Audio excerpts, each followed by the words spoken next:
You did an amazing job on this project, and I certainly wish you the best. Should there be any more fan works to review, I look forward to tackling once more.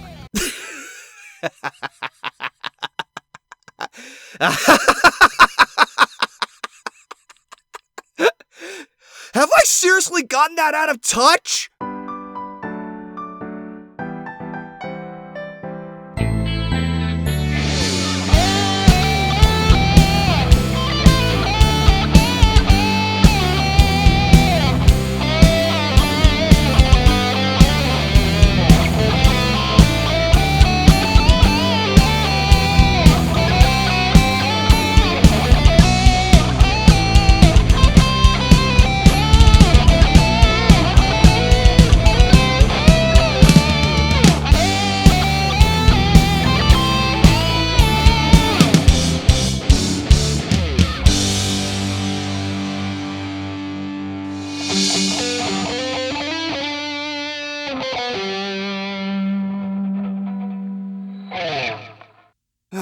Sorry about that. I have some explaining to do here.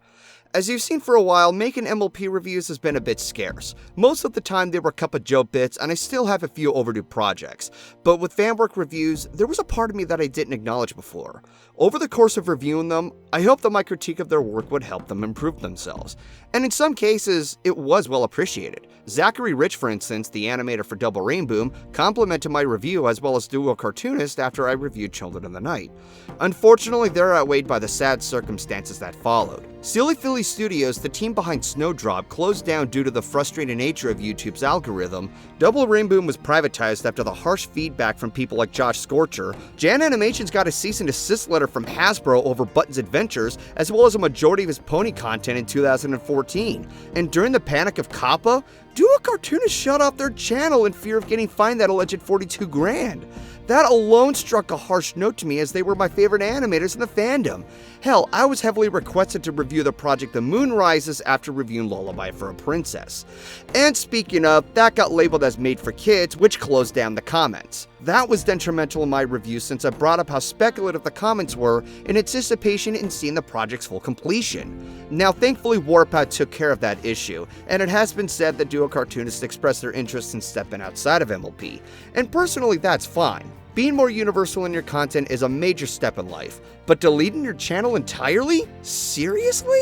So yeah, that was a lot of baggage I had to get off my chest. I know that this dragged on longer than it needed to be, but with all these projects I reviewed, having been met with unfortunate circumstances, I couldn't shorten down my feelings any further.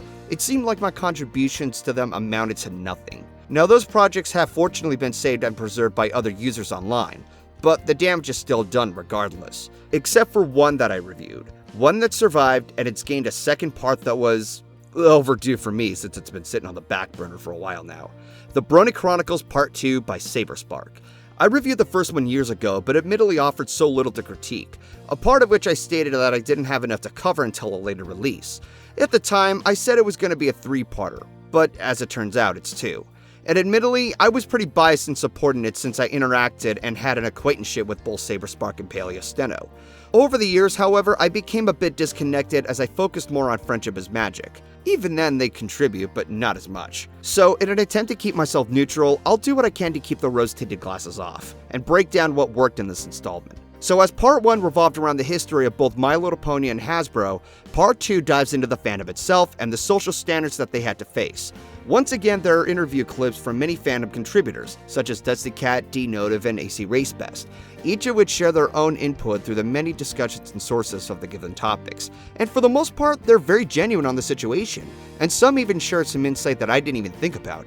For instance, Hawk Diggity Demon stated that the world wants an explanation on anything that is out of the ordinary, and that the truth is there will never be one. Yes, there are some sources to share on what factors think in convincing another person, but for the most part, there is one huge detail about entertainment.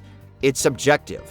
This is what adds weight to what Saberspark talks about when it comes to social norms and what is accepted. The idea is cryptic but also identifiable, and what is explained is straight to the point, even in a humorous fashion. There's a slight jab he makes when he questions about being normal, and what follows is a series of clips where people fan freak over Justin Bieber and various sports events.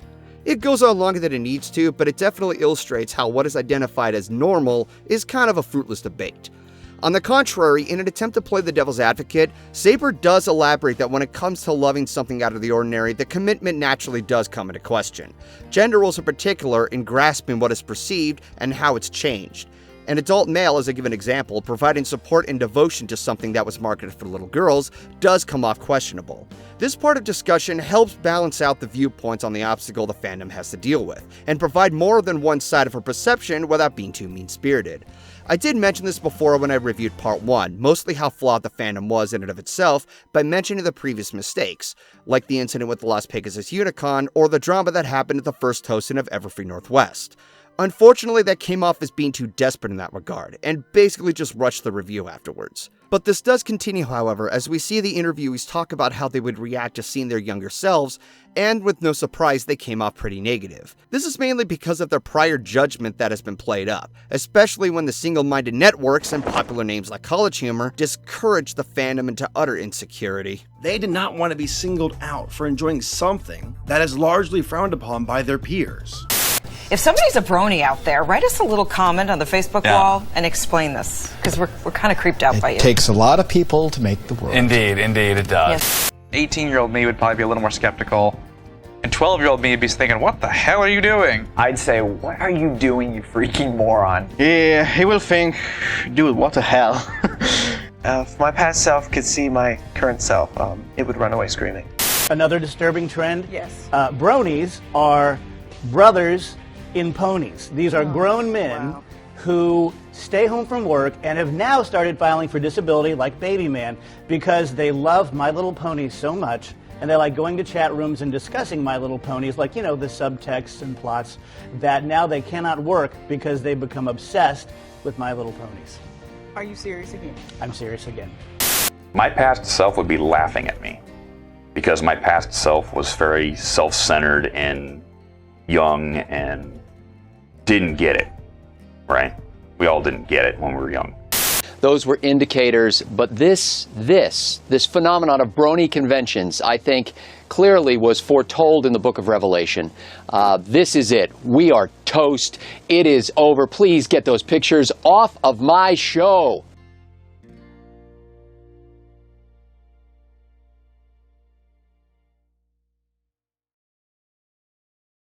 Crowdfunding for GoldenFox Pictures is supported by these following patrons: Thomas Fan 3751, Signed Steel Rail, Charles Mika II, Azure Lore, Brandon Bishop, War Hero, Edwin Flores, Rainbow Dash Fan, Drog 1989, Phil Brony VA, The Blues Pony, Alexander Ziffy, Iceberg, and YeoWolf01. Thank you all very much for your support. For any future projects you would like to know what I'm working on, support me on Patreon to anticipate any blog entries for sneak peeks, schedule releases, what's in the works, and what's even on my mind. Links down in the description.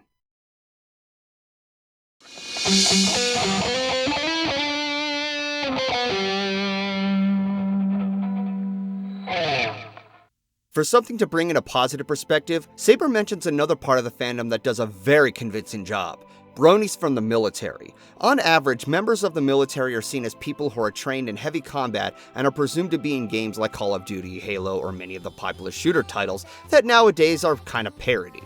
In some cases, some are seen as big, dumb muscle men who would like pretty much anything, and sadly the show itself writes the guards and soldiers as such, which is really just having bad faith, and most people take issue with that. But in this case, it's all very genuine. It's a convincing twist of events where soldiers of all people would have an admiration of friendship as magic, and embrace it no less without any form of shame or humility. It makes a very big argument that heavily contradicts the mindset that bronies are perceived as pathetic, low-life losers who live in their parents' basement, something College Humor makes a very poor and lazy illustration of. But the less I talk about that, the better. Seeing that members of the military are also bronies gives that wider perspective that helps the fandom's image. As a matter of fact, a good chunk of the popular content comes from those who were from the military, some of which have named themselves based on their branches with brony or pony followed afterwards. Black Griffin, for another instance, who's known for one of the original songs Proud to be a Brony, used to be in the Navy. One of my best friends, Solar Flare, was from the military. Josh Scorcher, who I've collaborated with him on As He Threw Him in the Underworld, you bastard, was also from the military. As a matter of fact, That said collab video was done on a secondary channel and website he runs called FOB Equestria, which is dedicated to military bronies on a general basis. Most of which are Josh's reviews, but there was also a React series which includes military members commentating on the Fine brothers when teenagers were looking down on the name. It's pretty hilarious and straight to the point, though at times it gets a little one-sided. But the kids brought it upon themselves anyway. One last thing to add is that I read an article some time ago which isn't really relevant here, but it is a powerful source of insight that I would have loved to have seen used in the documentary. The show's world of Equestria, while having monsters and all sorts of conflict, is a land of fantasy, adventure, and excitement, something people would love to escape reality from. It's loosely why so many people love inspecting the lore behind it. It's also some kind of happiness they'd love to embrace. Something the military provides is protection and a fight for peace. It's mostly perceived in a jokeful marketing trope, but more often than not, that's what the military is there for. The kind of happiness Friendship is Magic represents metaphorically applies to the motivation members would have in fighting war for. It's silly to come by, and I'm expecting to get a backlash for bringing this up. But if I ever did join the military, I'd apply that type of motivation. So yeah, I've said a lot about the military side of the fandom to the point where I may have bored you guys, but that's mainly because I respect the military. It's the kind of job that takes a lot of guts to contribute for any of its branches: Army, Marine Corps, Navy, and Air Force. Oh, I'm gonna get shit for saying that. But with that said, Saber also brings in another aspect to the fandom by trying to convince the viewer's perspective: big name celebrities. I'm a little mixed on this one, as it feels like it's trying to bring in a bit of star power. Having familiar names isn't obviously a bad thing. There were many occasions before this documentary was finished that involved some celebrities. John DeLancey, who voiced Discord, contributed to the fandom on a number of occasions, including his attendance to a panel at BronyCon 2012. Andrew WK, who's been known to write violent songs like Party Hard and Ready to Die, spoke up in a video podcast about facing social norms and that he was going to attend a panel at Canterlot Gardens the very year. Gabe Newell openly confessed in a radio interview that he watches the show.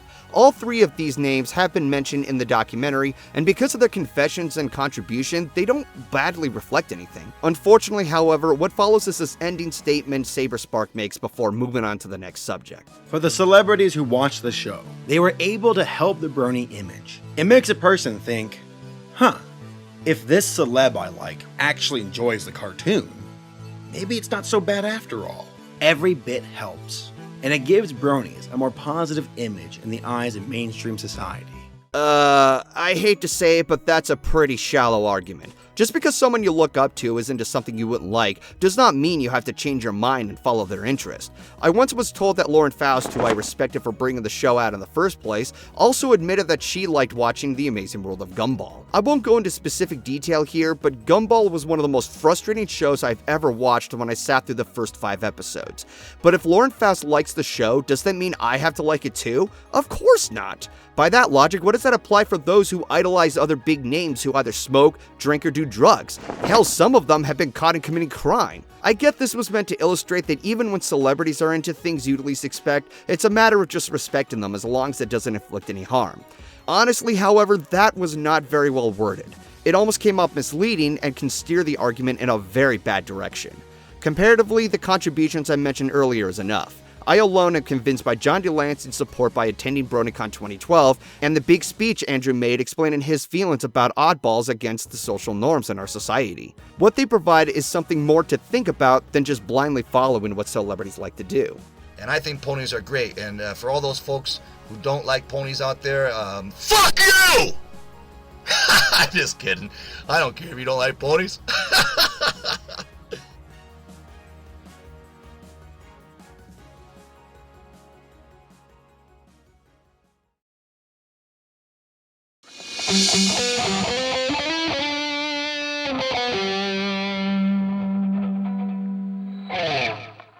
So the documentary provides the next topic that dives into other fandoms in geek culture and how they were able to confront social norms over the past few decades, starting off with Star Trek in the late 1960s to the culture of comic books and superheroes in the 1970s, and then fantasy elements like Lord of the Rings and Harry Potter in the early 2000s. For the most part, I can see how this relates to whatever struggles the Brony fandom faces in terms of what is out of the ordinary, and those said struggles can come out to a rewarding future where what is looked down upon becomes acceptable. However, this does go on for quite a while to get to the point of what bronies have to deal with. It also doesn't help that mentioning the venomous side can get a little too uncomfortable and overstay its welcome. One of which includes someone wanting a blood sample from one of the actors from Star Trek, and another asking John Delancey if he could bring back the dead given his role for Q. In all fairness, this does bring flaws to other fandoms and not just bronies. It shows that they even have their own flaws to deal with and have to straighten their own act. Or that's how I'm perceiving it. Or at the very least, it gives the viewers on what not to do if you want to contribute to the fandom in general. Fandoms are to be celebratory on what they enjoy, bring in discussion, share their interests, and yes, include your talented works and not be too picky or overzealous of anything. I know that won't go away anytime soon, but you have a chance of your own to be the better person. I'll be fine. Let's just finish the review. This part of the discussion segues into how the fandom will continue after the show ends. It's a terrific conclusion to the documentary as the topic is shared by the interviewees who have a wide variety of answers. It makes the viewers see this as an unknowable future for the fandom after knowing so much. Since the show has ended, it seems now more than ever it's appropriate to tackle part 2 and look at this in hindsight. Everything that follows here, I'm willing to share my answer and how some of these hold up. When the show ends, I think one of the things I'm actually looking forward to when the show ends is to see how the community responds. Because with all the creative people we have in this fandom, I imagine this is going to be around plenty of years after the show ends. When the show ends, it will be a dark day, but it will not be the end. Well, AC Racebest and Aviators are not wrong. The heyday has already passed and the show has ended, but there are those who still contribute. As a matter of fact, after Prince Whatever's release of Solidarity, he's made a merchandise about the aftermath of the show saying, "Die with the herd." I already touched upon this in another video about the fandom dying, so I won't reiterate it here and bore you. First thing I'll probably do is be a terrible person and say, "Told you so." People don't believe me that the show is going to end, that the fandom will probably end, but I think it will. I think this part of the reason I'm here is because I really feel like we're hitting a high point and that it could be downhill from here. And I want to be here for these high, great moments. But I mean, I'm ready to be wrong. I would love to be wrong. That one didn't age quite so well. It's not going to last forever. In reality, we're probably looking at, I hope, 4 or 5 seasons. What am I going to do? Well, I'm going to continue writing. I'm going to continue composing. I'm going to continue creating. I don't think that just because the show ends, that the spirit of this Brony community is going to die out. I think that it's going to be sustained by what we have all taken from it. YourEnigma statement alone is as accurate as you can imagine. Many content creators have moved on and utilized their skills. Aviators and Living Tombstones still make music, but for other franchises. Jaxblade still motivates himself in fitness advice with his love of other shows. And Saberspark tackled other works like talking about major companies and controversies at one point, and has recently taken on some bizarre animated mockbusters? I don't know. But they still remember and appreciate the show and contribute to the fandom every now and then. It's kind of why I stayed in the fandom. I still had plans on being Universal at some point, but I also still want to support the celebratory spirit here. Thus, the documentary ends with Saberspark's speech about the value of the fandom and the hopeful will to strive on. Before I conclude this review, there is a noticeable change in the production quality, with its own pros and cons worth mentioning. For starters, the interview cards are smaller than the first one, which doesn't take up as much space on the interviewees.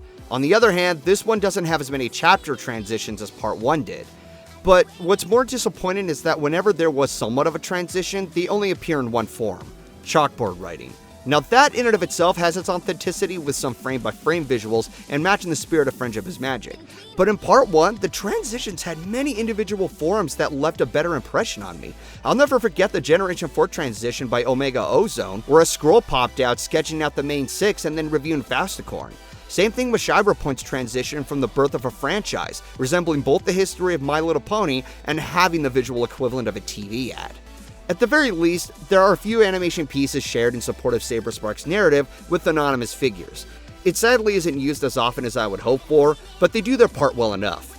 Finally, the end credit sequence provides an animation loop of the main 6 running across Equestria, as the background music is a mashup of various familiar Brony songs. This is a great way to end the documentary after Saber's conclusive speech, as it not only shows the spirit of the show, but it also shows its own liberties like I mentioned with part 1's transitions. So despite my nitpicks, it is an overall well done documentary.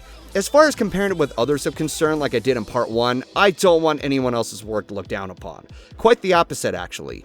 This was a mistake I made back when I reviewed part 1, since there were a lot of bias involved. There's a variety of documentaries out there about the Brony fandom. They're all done in their own ways, and that is something to take accountable for those who are curious. As a start, I do recommend checking out Saberspark's Brony Chronicles. In addition, I want to give a shout out to another documentary that was at a higher budget, and it was in production at the same time the Brony Chronicles was. Bronies, the extremely unexpected adult fans of My Little Pony. This documentary I was admittedly harsh on a while back, but to give its overdue credit, this documentary touches upon emotional aspects that are pretty heartbreaking, and it steps out a few of its own boundaries on what the fandom had to deal with. I don't have much else to say about it other than it's another documentary that I also recommend. And that's only the beginning when it comes to more videos discussing the fandom on a general basis. I can't keep track of all of these, but these are definitely a good start if you want to know more about the fandom itself compared to the show. And on that note, I hope that when it comes to future fanworks I review, they don't meet another unfortunate fate. At the very least, these projects are still accessible in their own ways. And who knows, maybe I'll dive into the preserved projects like The Moon Rises regardless of the outcome. We'll just have to wait and see. Until next time, this is GoldenFox, and take care.